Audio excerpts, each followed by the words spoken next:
de gratitud. Quiero invitaros a que me acompañéis al libro de Deuteronomio capítulo 6. Deuteronomio capítulo 6. Y vamos en esta mañana a compartir los versículos que van del 4 al 9.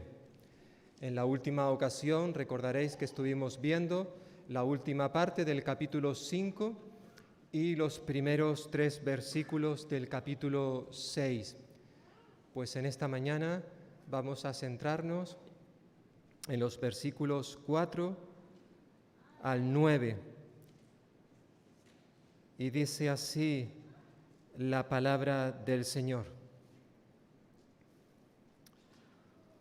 Oye, Israel, Jehová, nuestro Dios, Jehová uno es.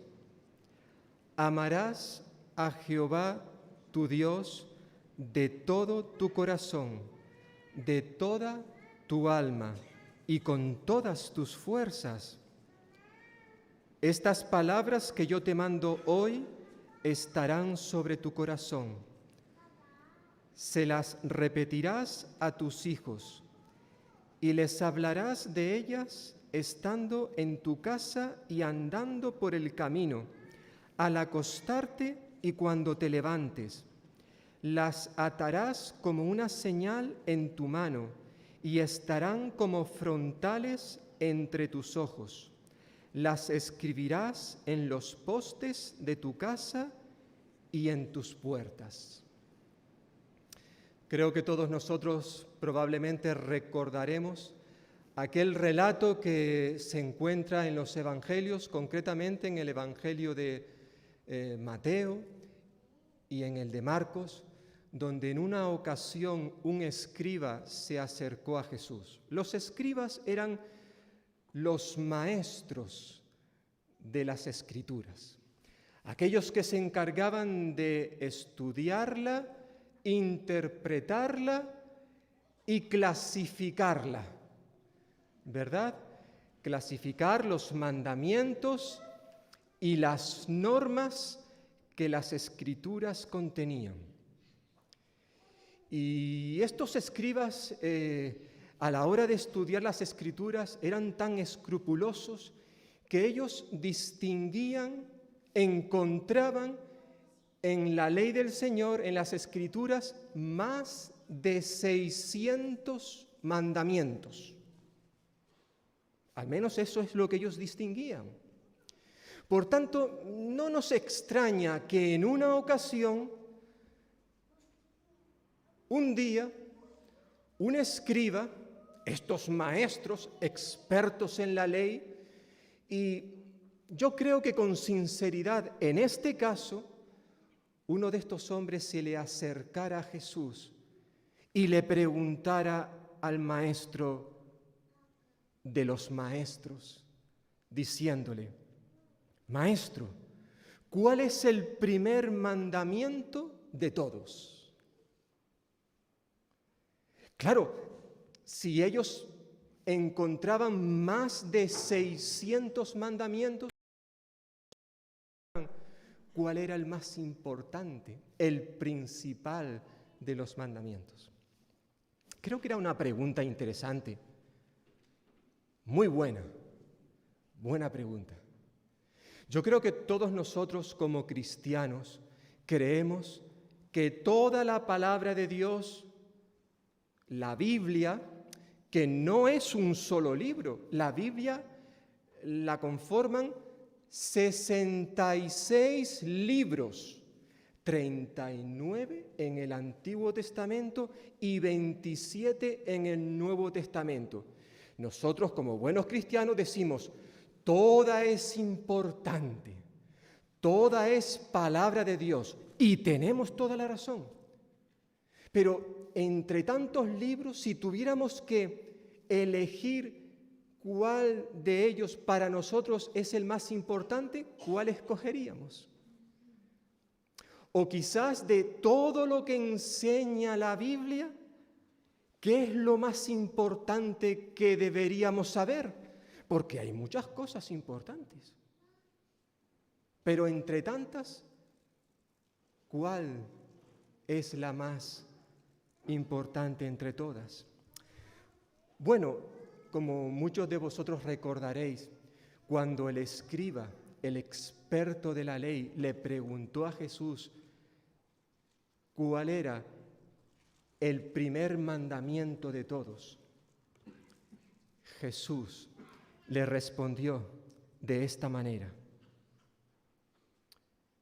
Él, el Señor, cogió dos grandes mandamientos del Antiguo Testamento y los convirtió en uno, en un solo mandamiento. Jesús le dijo, el primero de todos los mandamientos es: oye, Israel, el Señor nuestro Dios, el Señor uno es. Y amarás al Señor tu Dios con todo tu corazón, con toda tu alma, con toda tu mente y con todas tus fuerzas. Este es el principal mandamiento. El segundo es semejante: amarás a tu prójimo como a ti mismo. No hay otro mandamiento mayor que estos. Esta fue la respuesta de Jesús a este experto de la ley. Jesús primero le cita Deuteronomio capítulo 6, versículos 4 y 5, para indicarle el primer mandamiento. Y luego le lleva a Levítico capítulo 19, versículo 18, para citarle el segundo mandamiento que era semejante, dice Jesús. Luego le dice que de estos dos mandamientos depende toda la ley y los profetas. Le dice en la versión que nos da Mateo en el capítulo 22. Es decir, de estos dos mandamientos, o estos dos mandamientos constituyen, por así decirlo, el principio fundamental que subyace en toda la ley del Antiguo Testamento. En nuestro estudio de hoy, de Deuteronomio capítulo 6, versículos 4 al 9, encontramos la primera parte de ese mandamiento principal que Jesús destacó a este escriba. Y en este mandamiento al menos encontramos tres demandas, tres cosas que Dios nos dice que son importantes y que tú y yo tenemos que tener en cuenta. Evidentemente la Biblia, toda ella, hemos dicho que es importante, los 66 libros. Ahora, si tuviéramos que destacar aquello que resume en cierta forma toda la Escritura, que tendría que ser vital, es decir, de vida o muerte para ti y para mí en el día de hoy. En cierta forma, todo eso lo encontramos resumido en las palabras que Jesús le dijo a este escriba. Por eso él dijo, de estos dos mandamientos depende, se resume todo el Antiguo Testamento. Esto en cierta forma es la base fundamental en que se cimienta toda la Escritura. Y hay al menos, como he dicho, tres cosas que tú y yo tendríamos que tener en cuenta en cuanto a este principal mandamiento. Por un lado, este mandamiento nos invita, demanda de nosotros, nos pide que reconozcamos a Dios como el único Dios que existe, no hay otro Dios. En segundo lugar, nos pide que le amemos a Él con todo nuestro ser, con todo lo que somos, que no nos reservemos nada. Y en tercer lugar nos recuerda, como vamos a ver en esta mañana, que si verdaderamente le amamos, eso lo van a ver las personas que nos rodean. Lo vamos a tener que compartir, en nuestra vida cotidiana, con los que viven en nuestro hogar, como también con los que viven a nuestro alrededor. En primer lugar,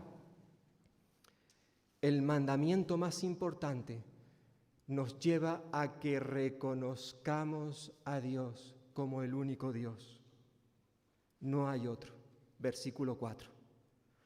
Oye, Israel, Jehová nuestro Dios, Jehová uno es. Como ya hemos dicho, Jesús, allí en Marcos capítulo 12, en el texto que hemos visto hace un momento, citó el pasaje de Deuteronomio capítulo 6, versículos 4 y 5, que son los versículos que ahora mismo tenemos delante. ¿Para qué? Para recordarles la primera parte de lo que se conoce como la Shema. Ya hablamos no hace mucho de esto. La Shema es la palabra hebrea que aparece en el texto que tenemos aquí, la primera palabra, que significa oye, escucha. Ya la mencionamos en su momento cuando vimos el capítulo 4, versículo 1, que comienza así, oye, escucha. También el capítulo 5 comienza así, oye, escucha. Ahora también nuevamente aparece esta palabra, oye, Israel, escucha. Pero como bien recordaréis, cuando hablamos de esta palabra, el oír, el escuchar, no es simplemente escuchar pasivamente, es un oír, un escuchar que nos lleva a la acción. Yo escucho algo de parte de Dios y eso me lleva a actuar, a hacer lo que Dios. De eso se trata. Esta oración concretamente, aunque ese oye, escucha, aparece varias veces en el libro de Deuteronomio, esta concretamente que aparece aquí en el capítulo 6, era la oración probablemente más importante en el pueblo de Israel. Esta oración, todos los judíos piadosos, devotos, la tenían que repetir todos los días, 2 veces al día, por la mañana y por la tarde. Pero no solamente en el pasado, sino que incluso en el día de hoy la siguen repitiendo. Los judíos ortodoxos, los piadosos, los que realmente eran devotos en cuanto a su religión. Esta confesión de fe era una declaración monoteísta, es decir, ellos creían en un solo Dios. No hay más, no existen otros dioses. Jehová no está dividido. Israel, que está a punto de entrar en la tierra prometida, donde todos sus vecinos tenían muchos dioses. La tierra de Canaán era una tierra politeísta, es decir, tenían muchos dioses. No era lo mismo que experimentaría el pueblo de Israel. Dios, el Dios de Israel, es Jehová, con el cual guardaban una relación especial, personal. Jehová uno es. Y porque Jehová uno es, Él tiene que ser el único Dios en la adoración de su pueblo, en la vida total de Israel. Por eso la importancia de esta oración. En cierta forma ya esta oración, esta frase, está implícita evidentemente en el primer mandamiento. No tendrás dioses ajenos delante de mí. Dios demanda lealtad exclusiva. No hay más dioses a los cuales adorar. Esa es la realidad.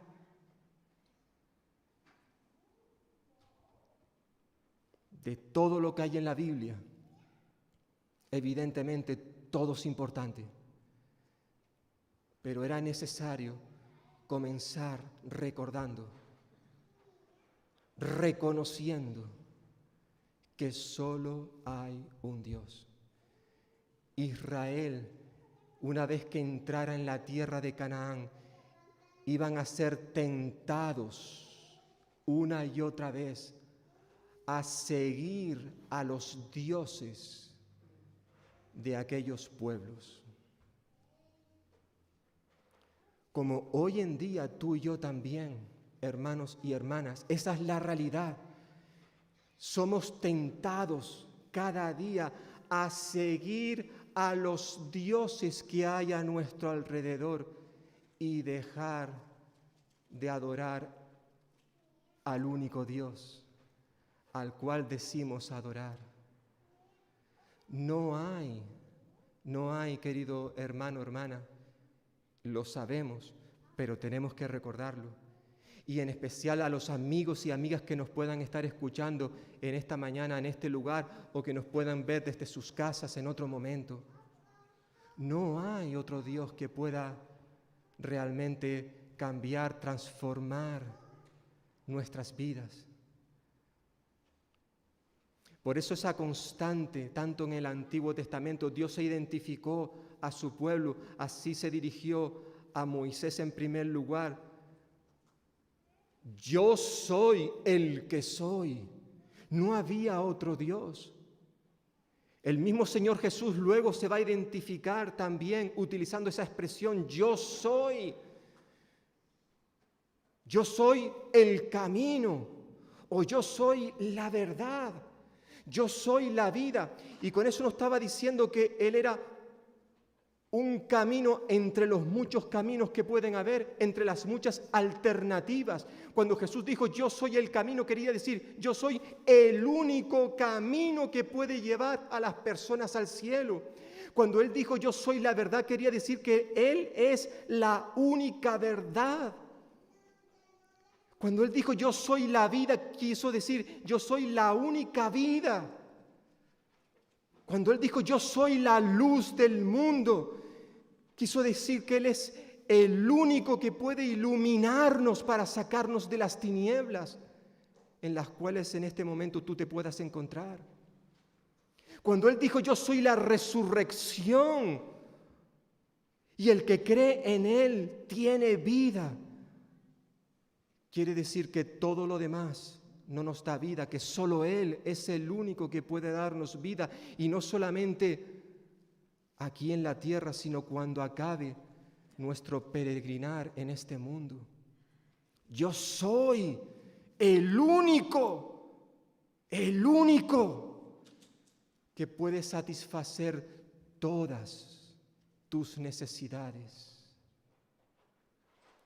El primer mandamiento nos recuerda, nos lleva precisamente a esto, hermano y hermana, y amigo y amiga que nos estáis escuchando.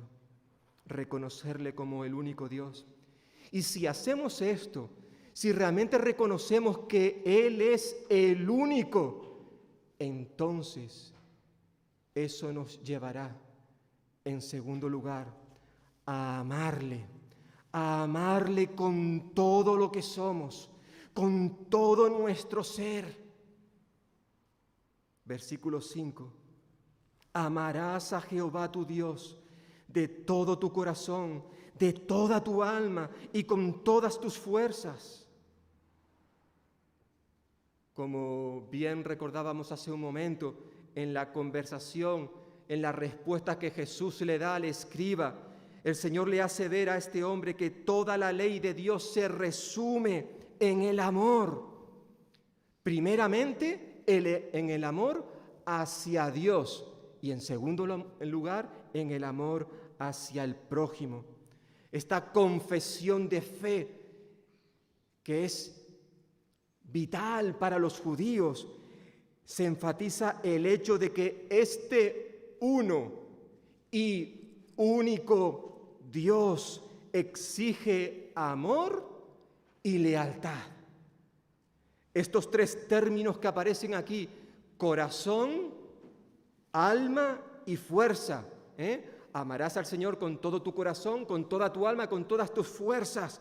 Constituyen la totalidad de nuestra persona, todas y cada una de las partes que conforman al hombre y a la mujer, su voluntad, sus emociones, su intelecto, sus energías, todo. Por tanto, el corazón, el alma, las fuerzas representan a la persona completa, Dios quiere que le amemos con todo lo que somos, con todo, que no nos reservemos absolutamente nada. Si le hemos reconocido como el único Dios, como que no hay nada más, entonces tenemos que amarle con todo lo que somos. Dice en primer lugar que le amemos de todo corazón. En la mayoría de las culturas, no solamente en aquellos tiempos, en el día de hoy, en la mayoría de las culturas, sociedades, el corazón siempre ha servido como símbolo, como una metáfora de ese lugar donde se encuentran nuestras emociones, nuestros sentimientos. Cuando alguien está enamorado, ¡ay, cómo tiene el corazón!, decimos, ¿verdad? Bueno, en cierta forma, los judíos también podían ver esa imagen, también. Sin embargo, para ellos, de manera especial para el pueblo judío, el corazón representaba más bien el lugar donde se encontraba la voluntad de las personas. La voluntad, no tanto las emociones. Por tanto, el amor para los judíos, el amor lo veían no tanto como una emoción, sino como una decisión que brota de un corazón que desea hacer la voluntad de Dios, obedecerle, guardar sus mandamientos. Por tanto, el corazón era el lugar que representaba la voluntad de la persona y no tanto las emociones, los sentimientos, que evidentemente los sentimientos, las emociones son importantes, son necesarios. Pero cuando se habla aquí de amar a Dios con todo el corazón, no se está hablando de las emociones. Y evidentemente esto también se puede aplicar no solamente a nuestra relación con Dios, sino nuestra relación con otras personas. Hermano, hermana y amigo que nos estáis escuchando, es importante que recordemos, repito, las emociones, los sentimientos son importantes, pero el amor no es cuestión de emoción, sino de una decisión. Las emociones hoy pueden estar aquí arriba y mañana pueden estar aquí abajo. Hoy podemos decir te quiero mucho y mañana puede pasar cualquier cosa y decir ya no te quiero. Hoy muchos matrimonios, por poner un ejemplo, se rompen, se terminan, entre otras razones porque dicen la pareja, ya es que el amor se ha apagado. Ya es que yo no siento amor por mi esposa. ¿Cómo que no sientes amor? ¿Tú por qué te has casado? ¿Por puro sentimiento? ¿Por emociones que aunque son importantes, pero por eso te has casado? No. El amor es una cuestión de decisión. Yo a lo mejor hay días, hay momentos en que a lo mejor yo no amo a mi cónyuge, pero no es una cuestión de que sienta o no sienta que deba amarla. Hay momentos en los cuales a lo mejor no me apetece amar a mi esposa, a mi esposo, a mis hijos. o a mis padres, pero yo tengo que amarles porque decido amarles. Y más cuando se trata de un matrimonio. Yo he hecho un pacto con esa mujer o con ese hombre. He hecho una decisión. Y yo no puedo romper ese pacto simplemente porque ya no siento lo que sentía al principio hace 10 años, 15 años, 20 años. Es una cuestión de voluntad. Y en cierta forma lo que se nos está diciendo aquí es lo mismo, pero aplicado a nuestra relación con Dios. Amarás al Señor tu Dios con todo el corazón. No es cuestión si me apetece o no me apetece. Hay veces que no me apetece. No. Decide amarle, aunque haya momentos en que no te apetezca. Amarás al Señor tu Dios con todo tu corazón. Hermanos y hermanas, como hijos de Dios, como creyentes, como cristianos, ¿amamos a Dios de todo corazón? ¿Le amamos? Porque si amamos a Dios de todo corazón, con todo nuestro ser, desearemos entonces obedecerle. Si amamos a Dios, desearemos obedecerle.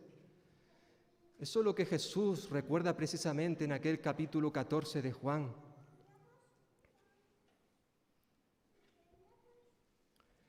No sé si Rubén me puedes pasar la... Gracias. Jesús dice ahí en Juan capítulo 14, si me amáis, guardad mis mandamientos. Versículo 15. Versículo 21. El que tiene mis mandamientos y los guarda, ese es el que me ama. Ese es el que me ama, dice Jesús. Y luego versículo 23 y 24. El que me ama, mi palabra guardará. Y mi Padre lo amará. Y vendremos a Él y haremos morada con Él. El que no me ama, no guardará mis palabras. Es muy fácil saber si nosotros amamos a Dios o no le amamos. Si nosotros guardamos su palabra, si nosotros vivimos en obediencia a esa palabra, aún siendo conscientes que a veces le fallamos, a veces tropezamos, a veces no hacemos las cosas como tendríamos que hacerlas, pero nuestro propósito, nuestro deseo es cada día hacer el esfuerzo para cumplir lo que Él nos demanda a través de las Escrituras. Si nosotros le amamos, guardaremos su palabra. Amarás al Señor tu Dios con todo tu corazón.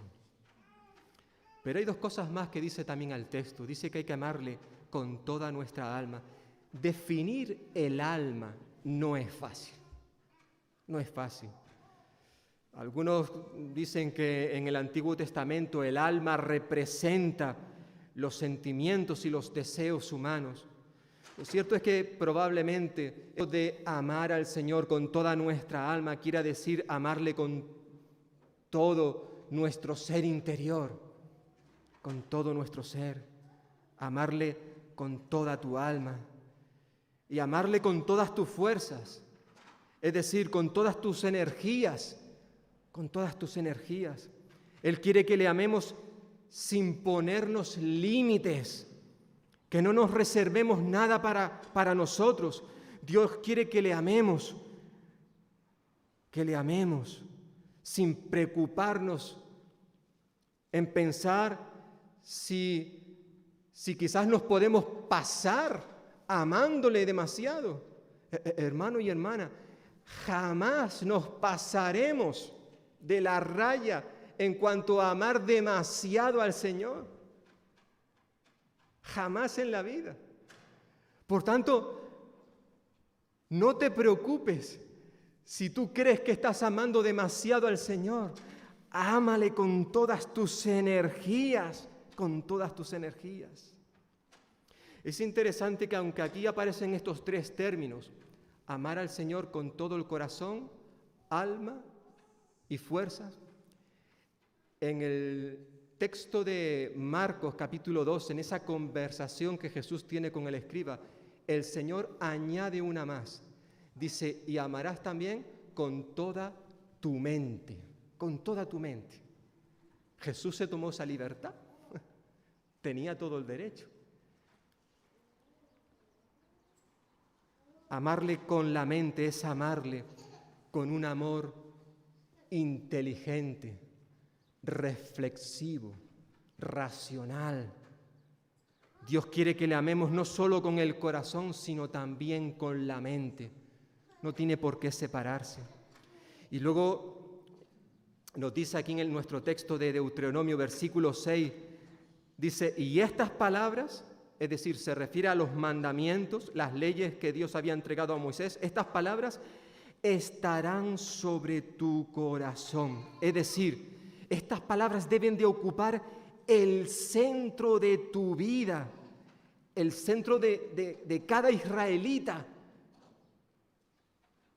En cierta forma, el corazón aquí es una forma metafórica de referirse a la persona entera. Estas palabras tenían que ocupar el centro de la vida de cada persona, el centro de la vida física, espiritual, intelectual, emocional. Estas palabras debían dirigir todas las actividades, todos los pensamientos de la persona.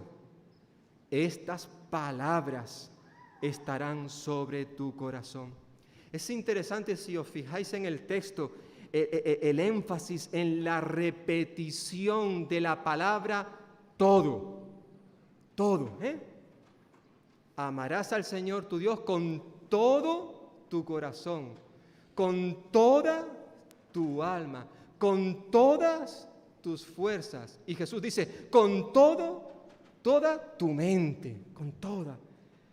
Es decir, Dios no quiere ver que su amor sincero por nosotros sea correspondido a medias por ti y por mí. Dicho de otra forma, el Señor nos está diciendo, no te quedes con nada. No te quedes con nada. Ámale con todo lo que tienes, con todo.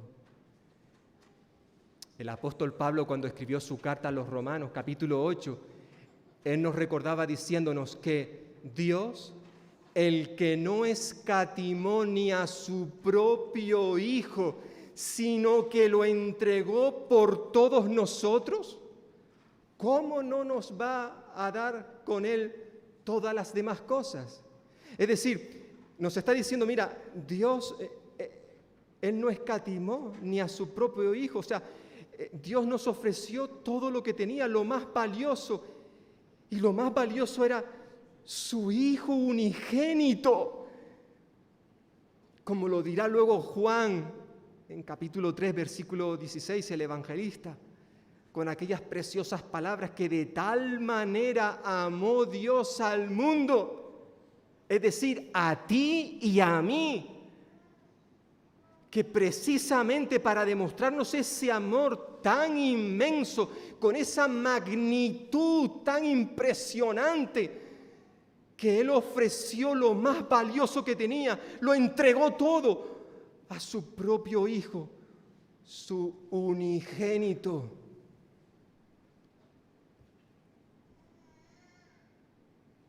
Ese es su amor por ti y por mí. Y ahora Él nos dice que le amemos a Él con todo, que tú y yo nos acerquemos con amor y le ofrezcamos todo. Hermanos y hermanas, ¿qué le estamos ofreciendo a nuestro Dios? Porque yo no sé tú, pero yo tengo que confesar que muchas veces me reservo ciertas cosas para mí.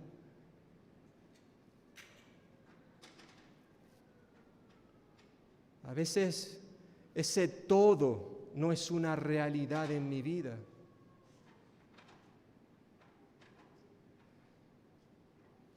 Aunque hay ciertos cánticos donde en cierta forma le decimos que todo a ti yo me ofrezco.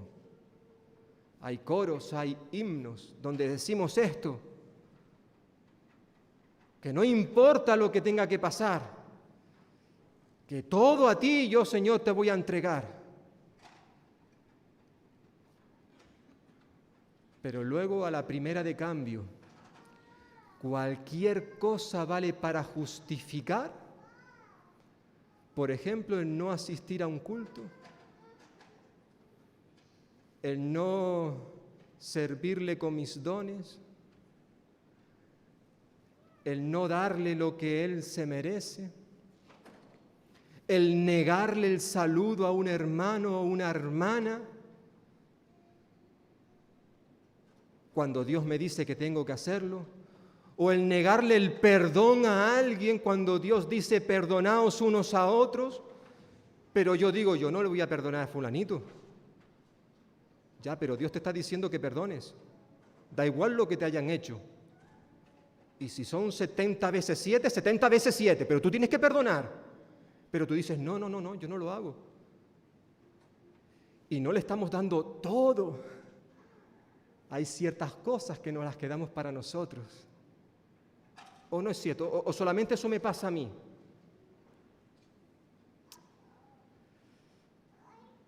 Jesús le dice a este escriba, mira, el principal mandamiento es, primero reconoce a Dios como el único Dios. Y el segundo lugar, ámale con todo tu corazón, con toda tu alma, con todas tus energías, con toda tu mente. Ámale de manera inteligente. Pero no termina ahí el pasaje, sino que en Deuteronomio sigue el texto diciéndonos y recordándonos que ahora tenemos que compartir todo esto en nuestra vida cotidiana.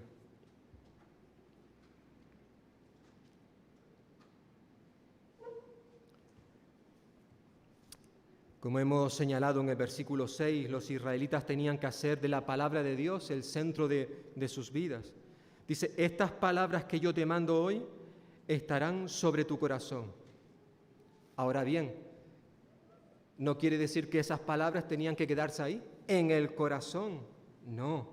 La idea era que esas palabras tenían que ser ahora transmitidas y repetidas a otras personas para que esas personas fueran influenciadas también por la palabra de Dios. De eso se trataba. Primero había que transmitirlas y repetirlas a los más cercanos, a aquellos que estaban en nuestro hogar, donde vivimos. Y luego, en segundo lugar, tenían que ser transmitidas a los que viven a nuestro alrededor. En primer lugar, a los más cercanos. Versículo 7. Dice, teniendo en cuenta versículo 6, estas palabras que estarán en tu corazón, dice, había que repetirlas, versículo 7, a tus hijos.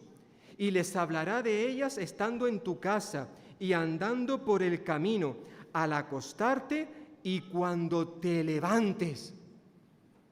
Era necesario enfatizar la importancia de compartir y repetir estas palabras a los hijos en el contexto del hogar.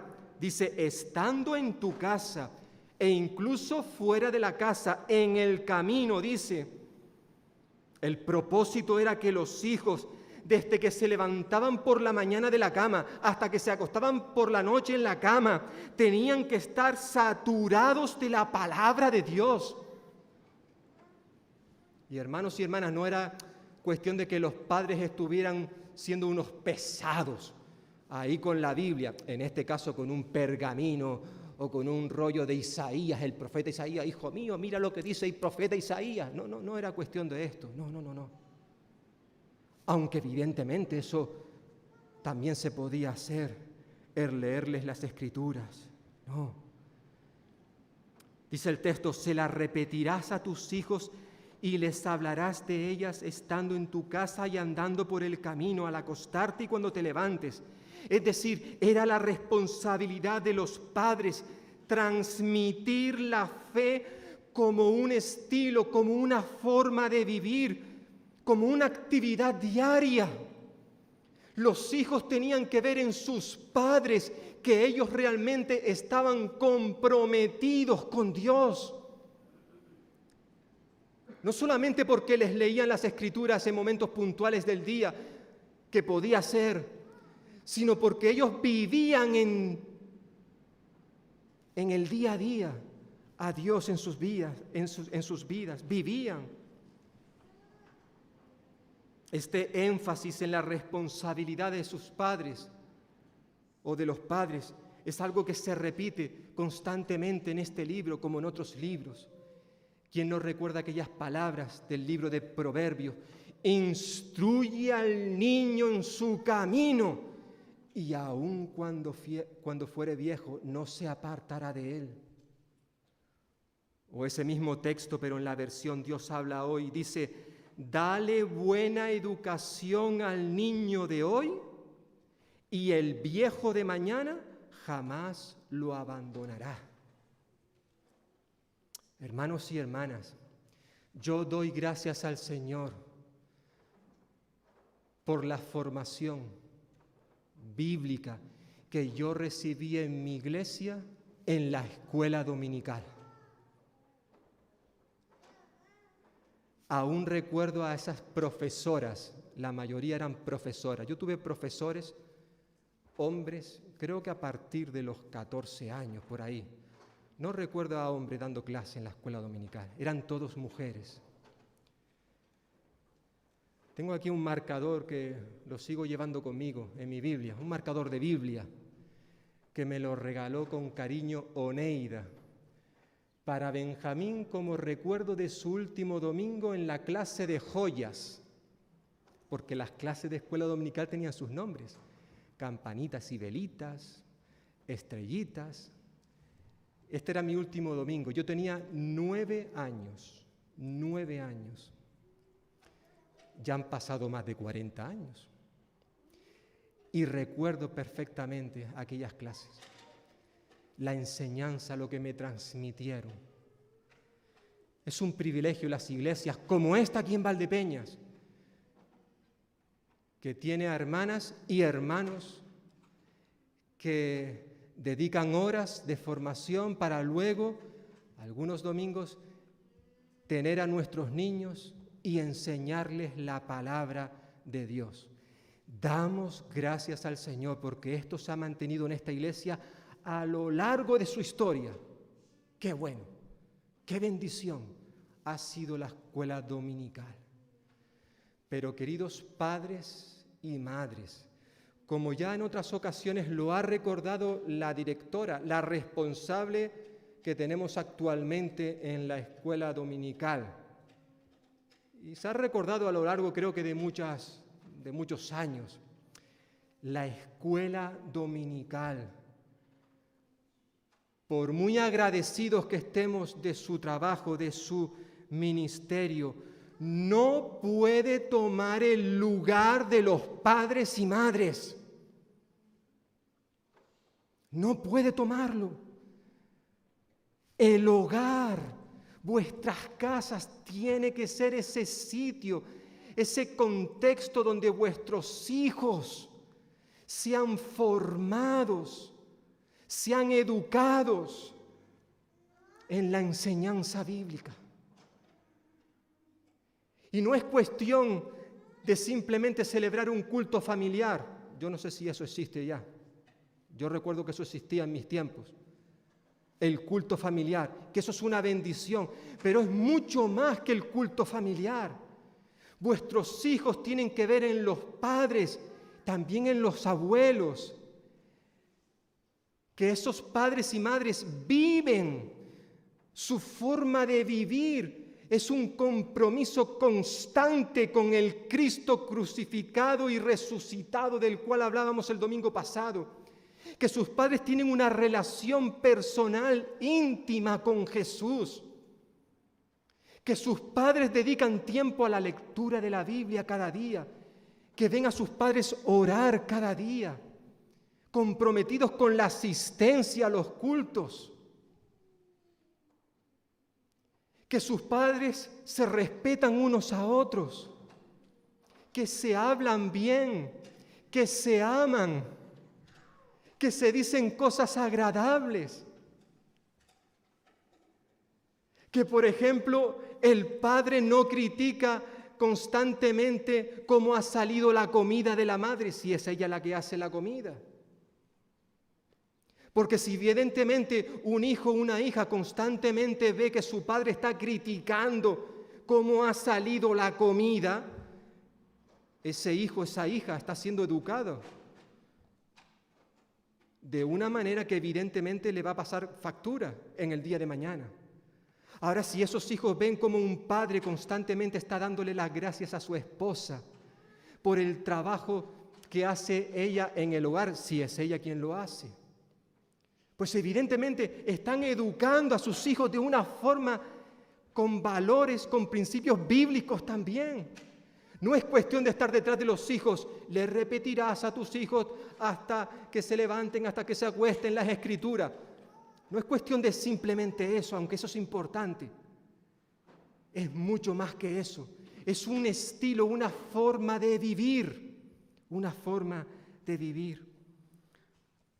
Los mandamientos dados por Dios no son simplemente una serie de leyes externas que debemos de tener en cuenta en determinados momentos de nuestra vida, sino son más bien algo que debe convertirse en una parte vital, integral, esencial de nuestra vida cotidiana. Las 24 horas del día, los 7 días de la semana. Desde que te levantes hasta que te acuestes. Esa es la realidad. Y no solamente en el contexto privado del hogar. Los versículos 8 y 9 también nos recuerda que esto tiene que aplicarse en el contexto público, ya sea que estemos en el ámbito laboral, social, vacacional, en el lugar de estudio, haciendo la compra. Tenemos que compartir también esta palabra que tenemos en nuestro corazón, compartirla con otros que viven a nuestro alrededor. Dice versículos 8 y 9, estas palabras las atarás como una señal en tu mano y estarán como frontales entre tus ojos. Las escribirás en los postes de tu casa y en tus puertas. Este mandato de atarse la palabra de Dios en la mano como en la frente, entre los ojos, era una manera metafórica, simbólica de mostrar que la palabra de Dios tenía que formar parte de sus vidas. Es decir, esta palabra tenía que llevarles a una forma de vivir, a un estilo de vida que sirviera como un testimonio visible a las personas que le rodeaban ante la sociedad. Tristemente, muchos judíos tomaron estas palabras de manera literal. ¿Y qué es lo que hicieron? Bueno, se construyeron unas cajitas pequeñitas de cuero en la cual introdujeron algunos textos bíblicos de Éxodo y de Deuteronomio, pequeñitos. Y esas cajitas se las ataban al brazo izquierdo para estar cerca del corazón. Y otras cajitas se las ataban en su frente, entre los ojos. Claro, como el texto dice, te las atarás a tu mano y entre tus ojos, en los frontales, ellos se lo tomaron de manera literal. También se fabricaron otras cajitas pequeñas, bueno, las que se ponían en los brazos y en la frente se llamaban filacterias. Luego se fabricaron otras cajitas que ponían en los postes derechos de la puerta de sus casas, que se llamaban mesusac. Y esas cajitas también otras las ponían en las puertas de la ciudad, de la entrada de la ciudad. Y también metían un pergamino, unos textos bíblicos de Éxodo y de Deuteronomio. Cuando dice aquí, las escribirás en los postes de tu casa y en tus puertas se refieren a las puertas de la ciudad, en un lugar público, social. Pero el propósito de este mandato era el darles una enseñanza espiritual y no que se convirtiera en un mero acto ritual, que fue en lo que se convirtió con el tiempo entre los judíos. Una práctica que Jesús condenó, criticó. Allí en su famoso capítulo 23 de Mateo, cuando Jesús acusa a los escribas y fariseos, porque ellos hacían las cosas para ser vistos delante de los hombres, decía Jesús, antes bien, los escribas y los fariseos hacen todas sus obras para ser vistos por los hombres, pues ensanchan sus filacterias, esas cajitas pequeñitas donde ponían los textos bíblicos, y extienden los flecos de sus mantos, aman los primeros asientos en la cena, etcétera, etcétera. ¿Verdad? Lo cierto es que escribir las verdades de Dios, ya sea que se la pusieran en sus brazos, o en la frente entre sus ojos, o en la entrada de su casa, o en las puertas de la ciudad, todo eso era una señal clara de que los judíos que hacían estas cosas eran personas que estaban comprometidas con Dios. Y eso servía para que todos sus vecinos lo supieran. Bueno, nosotros como cristianos, hoy en día, no hacemos estas cositas, estas prácticas religiosas para que la gente sepa que nosotros estamos comprometidos con Dios. Aunque podemos practicar otros ritos, otras prácticas, para que en cierta forma dar a entender a la gente que nos rodea que nosotros somos cristianos. Prácticas que pueden ser muy nobles, importantes, que las hagamos, como por ejemplo asistir a la iglesia, leer la Biblia, orar, ofrendar, tener nuestra casa decorada con cuadros que contengan versículos bíblicos, o llevar en nuestro coche un pececito que nos identifique como cristiano. Todas esas cosas pueden estar bien. El problema es cuando hacemos esas cosas para dar a entender que somos cristianos, que estamos comprometidos con Dios, pero realmente nuestras vidas van en otra dirección. Realmente estamos viviendo de espaldas al Señor. Y lo que estamos haciendo son meros actos rituales y no espirituales. ¿Qué es lo que estaba pasando con esta gente? ¿Cuál es el primer mandamiento de todos?, le preguntó el escriba al Señor Jesús. El Señor le respondió y le dijo que el primer mandamiento de todos era: amarás al Señor tu Dios con todo tu corazón, con toda tu alma, con toda tu mente y con todas tus fuerzas. Que ese era el primer mandamiento. Y el segundo era semejante: amarás a tu prójimo como a ti mismo. Bueno, el escriba se quedó con la boca abierta, impactado, conmovido. Fijaos cómo respondió el escriba. ¿Puedes pasar la otra imagen, Rubén? Gracias. El escriba respondió: bien, maestro. Así es como trató a Jesús: maestro, verdad has dicho, que uno es Dios y no hay otro fuera de Él, y amarlo con todo el corazón, con todo el entendimiento, con toda el alma y con todas las fuerzas, y amar al prójimo como a uno mismo, es más que todos los holocaustos y sacrificios.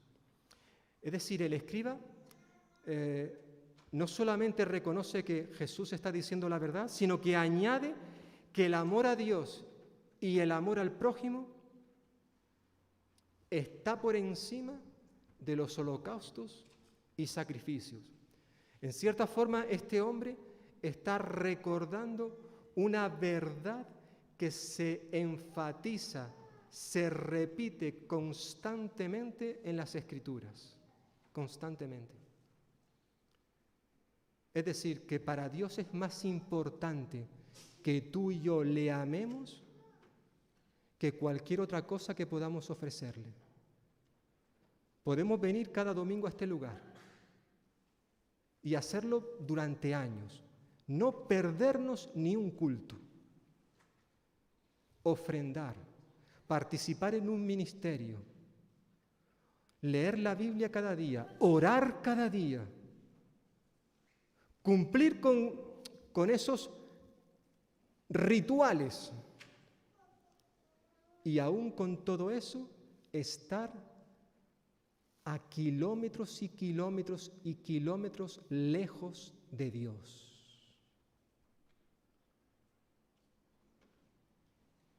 ¿Es posible esto? Pues sí. Fijaos estos 3 textos para terminar.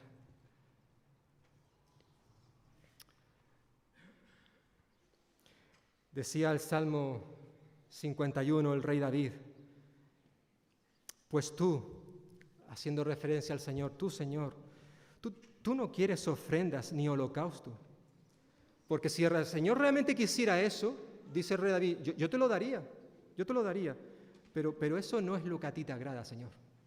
¿Qué es lo que a ti te agrada? Las ofrendas a Dios son un espíritu dolido. Tú no desprecias, oh Dios, un corazón hecho pedazos. Eso es realmente lo que el Señor quiere. No tanto que le ofrezcamos holocaustos, que le ofrezcamos un culto, que por supuesto Él quiere que le ofrezcamos un culto, claro que sí. Que oremos, que leamos la Biblia y muchas cosas más, claro que sí. Pero si eso se lo ofrecemos dándole la espalda, cuando realmente en nuestro corazón, por ejemplo, hay pecado, estamos en rebeldía, pues todo eso que le estamos ofreciendo no tiene ningún valor. Por eso dice aquí el salmista, la ofrenda a Dios, lo que Él realmente desea es que nos presentemos con un espíritu dolido, arrepentido, al espíritu dolido. El Señor no lo va a despreciar cuando alguien realmente se acerca con un corazón hecho pedazos. ¿Qué forma de expresarlo más bonito tiene aquí la versión Dios habla hoy? Algo parecido dice también el Señor a través del profeta Oseas. El siguiente pasaje, por favor. Dice Oseas 6:6. Lo que quiero, dice el Señor, lo que quiero de ustedes es que me amen y no que me traigan o que me hagan sacrificios. Yo lo que quiero es que me reconozcan como Dios y no que me ofrezcan holocaustos. Por muy importante que esas cosas sean, yo lo que quiero es que me amen, que me amen. Y en último lugar, dice Miqueas 6, del 6 al 8. Esto es tremendo, cómo lo expresa aquí el profeta. Dice, hay varias preguntas, dice, ¿con qué me presentaré a adorar al Señor? Fijaos, si tuviéramos que venir aquí en esta mañana al culto. Dice, ¿con qué me presentaré a adorar al Señor, Dios de las alturas? ¿Me presentaré ante Él con becerros de un año? O sea, lo mejor, porque a Dios hay que ofrecerle lo mejor de los becerros, el de un año, para ofrecérselos en holocausto.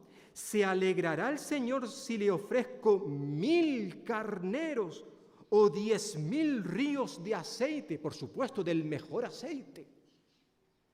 O si le ofrezco, fijaos, hasta dónde llega este hombre, dice, o si le ofrezco a mi hijo mayor, a mi primogénito, en pago de mi rebelión y mi pecado, ¿se agradará el Señor si le ofrezco a mi propio hijo? Y ahí viene la respuesta. El Señor ya te ha dicho Ya te lo ha dicho, oh hombre, en qué consiste lo bueno y qué es lo que Él espera de ti y de mí. ¿El qué? Que hagas justicia, que seas fiel y leal y que obedezcas humildemente a tu Dios. Eso es lo que el Señor quiere de ti y de mí. Y cuando realmente hacemos esto, cuando realmente tú y yo venimos ante su presencia con una actitud de obediencia, con una actitud de realmente amarle de todo corazón, con toda nuestra alma, con todas nuestras energías, fuerzas, con toda nuestra mente, entonces todas esas actividades, todos esos ministerios, todo el culto realmente que le ofrecemos al Señor tendrá su propósito, su valor. Hermanos y hermanas, el culto a Dios no es una cosa simplemente que hacemos aquí los domingos durante 1 hora y media aproximadamente. El culto que Dios desea de ti y de mí es algo que conforma toda nuestra vida. El culto es algo que debemos de ofrecerle a Él constantemente cuando salgamos de aquí esta mañana y mañana lunes y el martes y el miércoles, el jueves, el culto no ha terminado. Por eso esa constancia en este libro, se la repetirás a tus hijos. Una y otra vez se nos habla de la importancia de transmitir. ¿Pero cómo? Pues con un estilo de vida. No podemos nunca bajar la guardia. Nuestra forma de vivir tiene que impactar no solamente en nuestro hogar, sino también en nuestra sociedad. De nada vale que estemos aquí este domingo si luego tenemos un mal testimonio el lunes, el martes y el resto de la semana, que la gente nos señale con el dedo. Si yo le conozco, yo sé cómo habla, yo sé cómo vive, yo sé cómo trata a su esposa o a sus hijos. La gente nos conoce y más en un pueblo. Claro que nos conoce. ¿Qué estamos transmitiendo a los que nos rodean? Este es el principal mandamiento, dice el Señor. Y yo espero que en esta mañana, que tú y yo podamos examinarnos a la luz de la palabra de Dios. Y si el Señor nos ha hablado, si el Señor ha señalado algo en tu vida o en mi vida que necesitan un cambio, pues que estemos dispuestos en el día de hoy, antes de salir de aquí, a tomar una decisión, a decirle al Señor, yo quiero cambiar, yo no quiero ser el mismo, yo no quiero ser la misma, yo quiero que tú me uses para tu gloria y para tu honra. Amén. Pues que el Señor bendiga su palabra en nuestras vidas.